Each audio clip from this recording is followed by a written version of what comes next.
Ka ndërhyrje tuaja brenda, ka interesa që fshihen brenda? Unë e mendoj shumë kështu thjesht.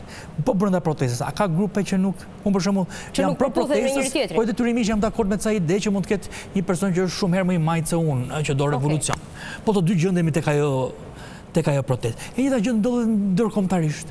Kur lajmi fillon merr zë, edhe ndërkombëtarisht kjo protestë do përdoret nga ato grupe për atë këndvështrim që kanë ata. Pra siç kemi ne këtu të majt që mendojnë në komplot, ka grupe jashtë të ngjashme me këta që mendojnë për komplot. Siç kemi ne këtu grup që mendojnë që vendet e korruptuara janë problem për demokracinë, ka dhe grupe jashtë që mendojnë që ka demokraci. Pra, siç ka bashkuar grupet po brenda, ka bashkuar dhe grupet jashtë. Nuk është një komplot i madh. Arsye pse kryeministri e shef si komplot të madh mendimin është sepse nuk e kontrollon dot.